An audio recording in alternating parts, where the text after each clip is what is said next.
Estén siempre despiertos, pidiendo fuerza para mantenerse en pie ante el Hijo del Hombre. El Señor esté con ustedes. Lectura del Santo Evangelio según San Lucas. En aquel tiempo dijo Jesús a sus discípulos: tengan ceñida la cintura y encendidas las lámparas.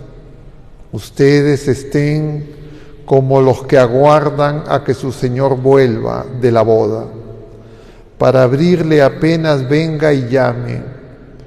Dichosos los criados a quienes el Señor al llegar los encuentre en vela. Les aseguro que se ceñirá, los hará sentar a la mesa y los irá sirviendo. Y si llega entrada la noche o de madrugada y los encuentra así, dichosos ellos. Palabra del Señor.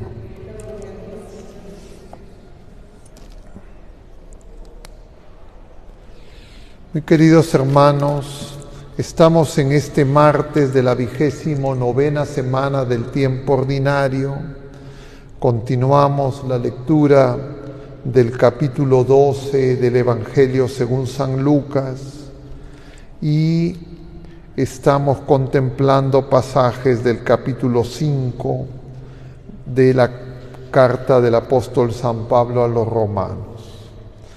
Y se nos habla de la realidad misteriosa, diríamos, de la oscuridad, de las tinieblas, y en medio de esa realidad y esa oscuridad, la presencia misteriosa del Señor. De alguna manera podríamos decir que tanto la primera lectura como este pasaje del Evangelio nos hablan de esa verdad.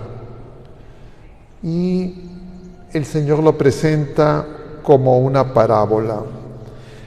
Ya desde este domingo en que se nos va presentando el reino de Dios, ya estamos en preparación al fin del año litúrgico que celebraremos a Cristo Rey. Lo que nosotros tenemos que darnos cuenta es cómo es ese reinado de Dios que ya está presente, pero que estando cerca muchas veces nosotros no nos damos cuenta porque no tenemos una mirada que sepa reconocer la presencia del Señor, y cuando es así todo lo vemos en tinieblas, todo lo vemos confuso, es todo confusión, Babel. La única manera de que en medio de ese caos, de ese desorden que uno pueda ver en medio del mundo, reconozca la presencia del Señor, es teniendo más fe. Y tener más fe y crecer en la fe es crecer en la esperanza. La vigilancia apunta a que justamente tenemos que esperar. Si yo no sé qué espero, ni a quién espero, ¿qué voy a vigilar? En las cosas naturales, claro, vigilaremos nuestras propiedades, las cosas, incluso en nuestra salud, nuestro bienestar. Pero eso que nosotros más o menos cuidamos, tiene que hacernos comprender, si es que tenemos fe, que tenemos que vigilar con mayor agudeza la presencia del Señor, la venida del Señor. Claro, nosotros sabemos que un día el Señor vendrá, o al final de nuestra vida, de la vida personal de cada uno de nosotros, y se manifestará como juez glorioso, y al final, cuando venga en la parucía.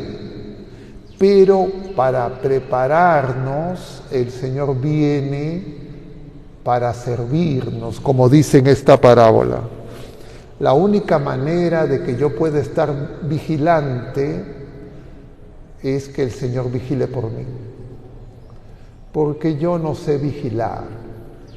Y para que nosotros dejemos que Él vigile por nosotros, nosotros tenemos que esperarlo a Él. Pero si esperamos de todo menos a Él, no nos daremos cuenta que Él siempre viene a nosotros y nos descuidaremos. Estaremos concentrados en otras criaturas, en nosotros mismos, y nos perderemos esa luz, esa lámpara que es el mismo. Y entonces esa vigilancia solo es posible por don de Dios. Y por eso San Pablo va a exclamar, como hemos escuchado en esta primera lectura de la carta a los Romanos, luego de que en el capítulo 1 y 2 nos ha hablado de lo terrible que es el pecado de los gentiles y el pecado de los judíos, San Pablo está ahora enseñando que en medio de ese pecado terrible abunda el pecado, hay mucho mal, es mucho más la gracia. Siempre Dios puede más, siempre el amor de Dios que ya venció en la cruz va a tener, a ser la palabra última y definitiva, la única palabra.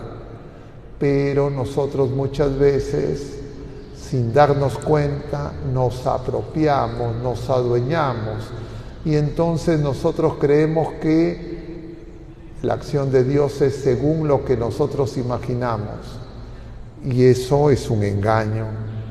Y por eso es que se nos dice que así como el pecado entró por el delito de un solo hombre, la salvación viene por obra de Jesucristo, solo Él. La Iglesia no nos salva, nos salva Jesucristo, que es el cuerpo de la Iglesia. Es, diríamos, misteriosa esa afirmación. El Concilio Vaticano II nos dice que la Iglesia es sacramento universal de salvación.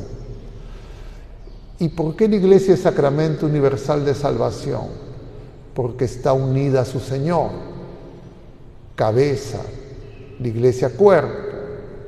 Pero nosotros en la Iglesia peregrina aún no tenemos una perfecta comunión con el Señor, porque nos movemos como en un espejo entre luz y tinieblas, y para que podamos reconocer esa comunión y esa victoria, el Señor viene y se ha quedado con nosotros en sus sacramentos, por antonomasia en la Eucaristía, pero nos podemos adueñar de los sacramentos de Jesucristo. Los podemos creer que nosotros somos los dueños y no nos damos cuenta que es la manera en que el Señor nos sirve. Y entonces, a veces criados muy hacendosos se pueden, diríamos, concentrar tanto en sus haciendas que no se dan cuenta que la única obra redentora es la que el Señor hizo en la cruz y que sigue haciendo en cada sacramento para que nosotros podamos participar de esa victoria. Por eso necesitamos crecer en la fe y crecer en la esperanza, para crecer en el amor, porque la prueba definitiva de amar como el Señor nos ama será la que el Señor use. Y entonces, ¿quién es una persona en vela con las lámparas encendidas? La que en medio de las tinieblas tiene justamente esa lámpara y figura del Espíritu Santo, de ese fuego, de ese amor, que simultáneamente abraza, abriga, ilumina.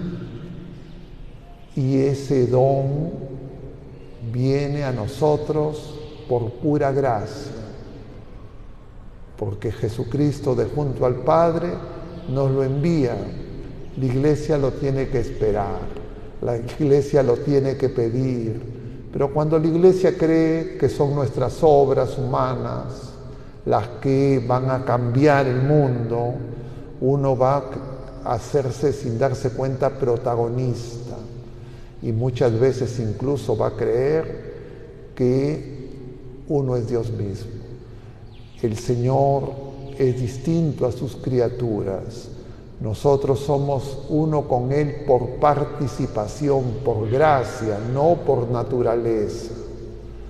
Pero esa gracia, para que la podamos recibir, justamente tenemos que darnos cuenta que es obra de Dios, no obra nuestra. Y por esa razón tenemos a veces dificultades, porque podemos valorar más nuestras obras que la obra redentora de nuestro Señor y Salvador, que hoy una vez más viene manso y humilde para entregarse una vez más por nosotros, y que requiere que nosotros tengamos un corazón dispuesto, que lo espere, con ese deseo de amar como Él nos ama, de perdonar como Él nos perdona. Que el Señor nos conceda esa disposición, que también es gracia. Que así sea.